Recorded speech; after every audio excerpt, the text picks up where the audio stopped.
तीसरा वैक्सीन हमारे देश में अब इमरजेंसी यूज के लिए आगे आ गया है।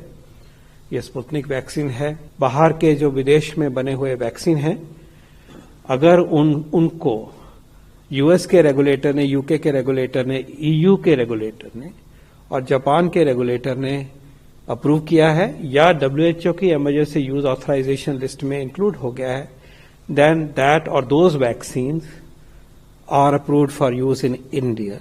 And we invite the vaccine makers such as Pfizer, Moderna, Johnson & Johnson and others who are in the other stages eventually, who will seek the licensure from any of these agencies to be ready to. Corona virus के ताज़ा हालात पर और vaccination पर स्वास्थ्य मंत्रालय ने press briefing की। इस दौरान सरकार ने स्पुतनिक वी वैक्सीन के इमरजेंसी उपयोग पर पूरी स्थिति साफ की। वहीं सरकार ने यह भी कहा कि आने वाले दिनों में फाइजर, मॉडर्ना और जॉनसन एंड जॉनसन और इसके अलावा अन्य वैक्सीन को भी इमरजेंसी उपयोग की मंजूरी मिल सकती है। इसकी शर्तें क्या होंगी, इस बारे में पूरी स्थिति नीति आयोग के सदस्य डॉक्टर विनोद के पॉल ने स्पष्ट की।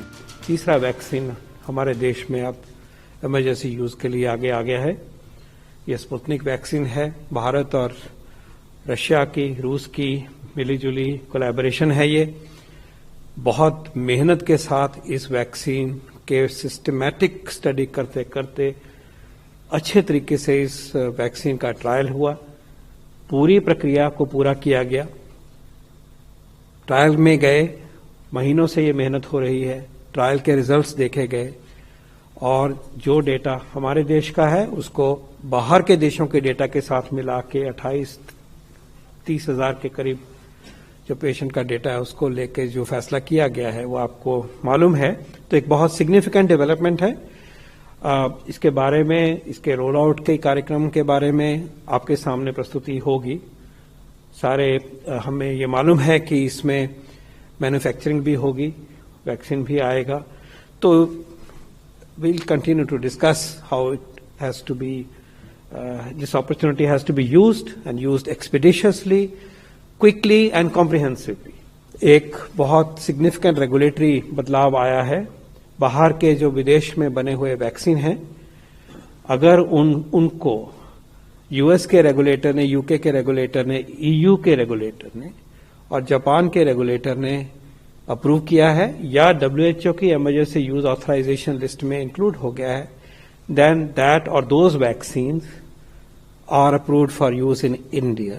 For the first 100 individuals who will receive the vaccine, their safety will be watched for a period of 7 days. So that's another small condition. But essentially, if these regulators, any of these regulators have approved the vaccine, this vaccine is now ready to be brought into the country for use and manufacturing and fill and finish. Very significant development, and we hope and we invite the vaccine makers such as Pfizer, Moderna, Johnson & Johnson and others who are in the other stages eventually, who will seek the licensure from any of these agencies to be ready to come to India at the earliest possible. वहीं ICMR के DG doctor Balram Bhargava ने बताया आखिर vaccine शरीर में जाकर कैसे काम कर रहा है। देखिए, ये आपको समझना है कि ये जो वैक्सीन्स हैं ये डिजीज मॉडिफाइंग वैक्सीन्स हैं। इन वैक्सीन्स को लगने के बाद, दोनों डोज लगने के बाद एंटीबॉडीज आ जाते हैं और चांसेस ऑफ इन्फेक्शन कम हो जाता है। सीवियर इन्फेक्शन और डेथ की चांसेस कम हो जाती है।